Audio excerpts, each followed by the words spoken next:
Electrical components and equipment in a building can be considered structural. There are many types of them under the Florida Building Code. When an existing building undergoes certain circumstances, all structural components, including plumbing, mechanical, and electrical systems, must adhere to the current code. This requirement arises from fire ratings and the overall expenses associated with additions or repairs to a building. The code, however, lacks a specific definition of structural, and the National Electrical Code, or NEC, operates as a separate code. However, the building code mandates electrical systems, and the following electrical components and equipment are generally considered structural in this context.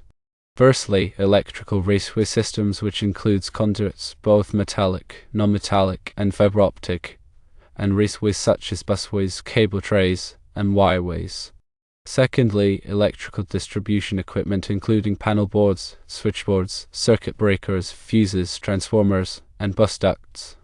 Thirdly, electrical wiring systems, which includes electrical cables like feeders, branch circuits, and control circuits, as well as electrical conductors like wires and bus bars.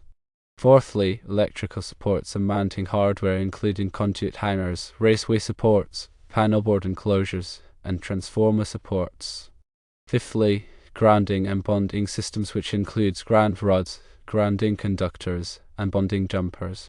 Sixthly, electrical fire alarm and detection systems including electrical wires and cables used for fire alarm circuits, fire alarm control panels, smoke detectors, and heat detectors. These electrical components and equipment are deemed structural for the following reasons. Firstly, they are permanently installed within the building structure. Secondly, they provide support or protection to other structural elements. Thirdly, they are essential for the structural integrity and safety of the building. Fourthly, they can affect the load-bearing capacity, fire resistance, and overall stability of the building. When renovations or additions are made to an existing building, it is crucial to ensure that all electrical components and equipment considered structural are brought up to the current building code requirements. This may involve replacing outdated components, upgrading fire ratings, or installing additional supports. Failure to address structural electrical components during renovations or additions can compromise the safety and integrity of the building, potentially leading to costly repairs or even structural collapse.